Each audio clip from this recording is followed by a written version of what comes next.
Hello Prince residential senior secondary school की online क्लासों में आप सभी का स्वागत है। मैं आर के शर्मा, राजनीति विज्ञान का अध्यापक, कक्षा 11वीं क्लास है। तारीख जो है 4/1/2021 है। वो देखिए, आज का आपका जो पहले जो लेसन चल रहा था कि अस्पताल जैसी परियोजनाओं को पूरा करने के जोड़कर देखा जाता है तो विकास का काम समाज के व्यापक नज़रिए से माना जाता है, इससे अनुसार नहीं होता। इस प्रकार के समाज के कुछ हिस्सों को लाभान्वित होते हैं और जबकि बाकी लोगों को अपने घर या ज़मीन या जीवन शैली को बिना किसी भरपाई को होना पड़ सकता है। क्या विकास के क्रम में लोगों के अधिकारों का सम्मान किया जाए? क्या विकास के लाभ और भोज का उचित वितरण हुआ है, या विकास की प्राथमिकताओं के बारे में भी फैसले लोकतांत्रिक तरीके से लिए गए हैं? ऐसे मुद्दे अनेक देशों में उठाए जा रहे हैं, इसलिए विकास का अच्छा खासा विवाद का विषय बन गया है। तो विभिन्न देशों द्वारा अपनाए गए विकास के मॉडल आलोचनाओं के विषय बन गए हैं और वैकल्पिक मॉडल पेश किए जा रहे हैं। ऐसी परिस्थिति में विकास की व्यापक समझ और एक से मानने की भूमिका निभा सकती है, इसलिए देश के किसी विकास के अनुभव को जांचा जा सकता है। तो देखिए, विकास के सामने कौन कौन सी चुनौतियाँ आ सकती हैं, उन चुनौतियों के बारे में अपन चर्चा कर रहे हैं कि कौन कौन सी चुनौतियाँ हो सकती हैं विकास के मामले में। तो देखिए, विकास की अवधारणा के 20वीं सदी उत्तरार्ध में महत्वपूर्ण सफलता हासिल की है और इस समय एशिया और अफ्रीका के बहुत से देशों में राजनीतिक आज़ादी हासिल की थी। अधिकतर देश कंगाल बना दिए गए और इसके निवासियों का जीवन स्तर निम्न था। शिक्षा और चिकित्सा और अन्य सुविधाएं कम थी। इस अक्सर यह विकसित और विकासशील कहा जाता था। उसका मुकाबला पश्चिमी यूरोप के अमीरी देशों और अमेरिका में था। 1950 और 60 के दशक में जब अधिकतर एशियाई और अफ्रीकी देशों ने उपनिवेशिक शासन की आज़ादी हासिल की है, तब उसके सामने सबसे महत्वपूर्ण काम गरीबी, कुपोषण, बेरोजगारी, निरक्षरता, बुनियादी सुविधाओं के अभाव की निहायत जरूरी समस्याओं का समाधान करना था, जिसे उसे बहुसंख्यक आबादी भुगत रही थी। उसका तर्क था कि पिछड़े इसलिए हैं क्योंकि उपनिवेशिक शासन में उनके संसाधनों का उपयोग जो है उसके फायदे के लिए नहीं बने उपनिवेशवादियों के फायदे के लिए होता था, इसलिए हमारा देश पिछड़ चुका है। स्वतंत्रता के द्वारा अपने संसाधनों का उपयोग अपने राष्ट्रीय हित में सर्वश्रेष्ठ तरीके से कर सकते हैं। इस प्रकार हम अपने लिए एक ऐसी नीतियाँ बनाना संभव है था जिनसे उसके पिछड़ेपन से उबर सके और पूर्ववर्ती उपनिवेशिक के मालिकों के स्तर को हासिल करने की ओर बढ़ सके। इस बोध से इस देशों को विकास परियोजनाएं शुरू करने की प्रेरणा दी है। विकास की अवधारणा विगत वर्षों में काफ़ी बदली है। आरंभिक देशों में जोर आर्थिक उन्नति और समाज के आधुनिकीकरण के रूप में पश्चिमी देशों के स्तर तक पहुंचाने पर था। विकासशील देशों में औद्योगिकीकरण, कृषि और शिक्षा के आधुनिकीकरण और विस्तार के जरिए तेज आर्थिक उन्नति का लक्ष्य निर्धारित किया गया। उस समय यह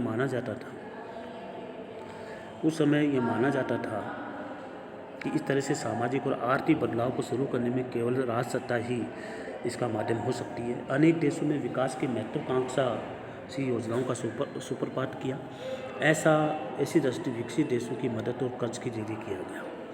तो 50 के दशक से प्रारंभ करते हुए भारत में विकास के अनेक परियोजनाओं और एक श्रृंखला बनी, जैसे भाखड़ा नांगल बांध देश के विभिन्न हिस्सों में इस्पात क्षेत्र की स्थापना, खनन और रक्त उत्पादन या कृषि तकनीक में सुधार जैसे अनेक वृहत परियोजनाएं शामिल थी। उम्मीद की गई थी कि बहुआयामी रणनीति आर्थिक रूप से प्रभावी होगी और देश की संपदा में महत्वपूर्ण बढ़ोतरी होगी, लेकिन ये उम्मीद की गई थी कि इससे बढ़ोतरी से आने वाली जो संपन्नता है या धीरे समाज के सबसे गरीब या तबके हैं वो रिस्क पर पहुँचेगी और असमानता को कम करने में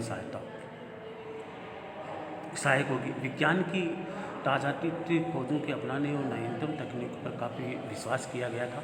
भारतीय प्रौद्योगिकी संस्थान जैसे नई शैक्षणिक संस्थान स्थापित किए गए और उन्हें देशों के ज्ञान तक पहुंचाने में लिहाज से उसके साथ सहयोग करने से उच्च प्राथमिकता मिली। यह विश्वास किया गया कि विकास की प्रक्रिया समाज को अधिक आधुनिक और प्रगतिशील बनाएगी, उसे उन्नति के पथ पर ले जाएगी। विकास का जो मॉडल भारत और अन्य देशों में अपनाया गया उसके विगत वर्षों में बहुत अधिक आलोचना हुई और इसके विकास के लक्ष्य और प्रक्रियाओं के बारे में कुछ पुनर्विचार करने के लिए प्रेरित किया गया। विकास के मॉडल की आलोचनाएँ क्या क्या रखी गई कि इसकी आलोचना क्या है वो देखिए। विकास के आलोचकों ने ध्यान दिलाया कि बहुत से देशों में जिस तरीके से विकास के मॉडल को अपनाया गया है वह विकासशील देशों के लिए काफ़ी महंगा साबित हुआ है और अधिक हो रही है। तो अनेक देश दीर्घकालिक कर्ज से